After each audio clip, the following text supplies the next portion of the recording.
దాని పయ్యాలు బయటకు వచ్చేసినాయి. ఇది ఎక్కడే ల్యాండ్ అవుతుంది. నేను అమ్మ పొద్దు నుంచి వీటితో సవా దిగుతున్న సౌండ్. దాదాపు 100 ఫ్లైట్లు దిగింటాయి ఇక్కడ.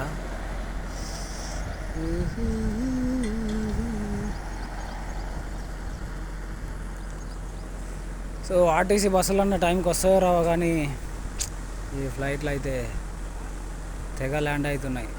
యాక్చువల్ అక్కడికి వెళ్ళి ల్యాండ్ అవుతాయి, తుక్కుగూడకి వెళ్ళి. మరి ఏమైందో ఇష్యూ. ఇక్కడ మన రషీద్గూడకి వెళ్ళి ల్యాండింగ్ ఇచ్చేసారు. చాలా ల్యాండ్ అవుతున్నాయి. రషీద్గూడ శంషాబాద్ నుంచి ఒక 10 కిలోమీటర్ల ఎంత ఉంటుంది. సో ఇక్కడ ల్యాండ్ వాల్యూ బాగా ఉద్దవలుగుంటుంది. అయితే శంషాబాద్లో వచ్చేసి శంషాబాద్ ఏరియా సరౌండింగ్ మొత్తం కేసీఆర్ హయాంలో బాగా ల్యాండ్ మాఫియా జరిగిందనమాట.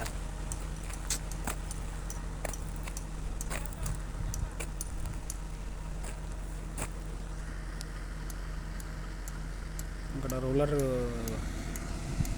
ఏదో బేరింగ్ సౌండ్ వస్తుందని ఎయిర్ కూల్డ్ ఇంజన్ అది ఇప్పేసారు, బేరింగ్ కొడతారు.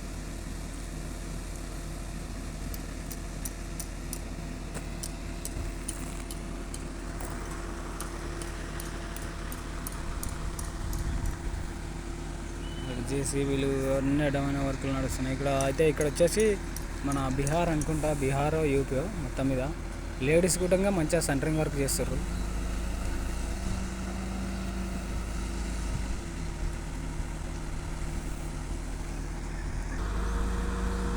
ఇలా పచ్చని పొలాలన్నీ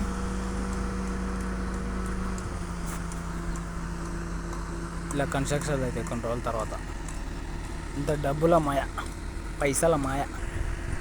అయితే వర్క్ ఇంకా చాలా పెండింగ్ ఉంది. ఇక్కడ మోడం అవుతుంది. వర్షం పడేటట్లుంది. చూడాలి, వర్షం వస్తే పని అయిపోతుంది. నిన్న కూడా మొత్తం తడిచిపోయినాం, ఈరోజు కూడా తడిచినామంటే కష్టం అవుతుంది. సో ఇందాకనే ఒక ఫ్లైట్ దిగింది, మళ్ళీ ఒక ఫ్లైట్ వస్తుంది.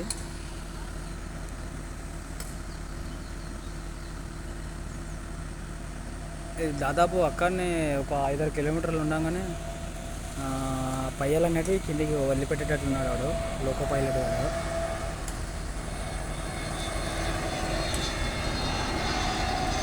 ముంగల పయ్య, మధ్యల పయ్యలు అన్నీ ఓపెన్ అయినాయి. ఇది ఇండిగో. దీంట్లో ఒక 70 మెంబర్స్ సిట్టింగ్ ఉంటుంది. మనము కూడా ఎక్కుతాం త్వరలో. మొత్తం ఫ్లైట్లో లాంగ్ ట్రిప్ వేయబోతున్నాం. దానికి కొన్ని డబ్బులు కావాలి, దానికోసం వెయిటింగ్.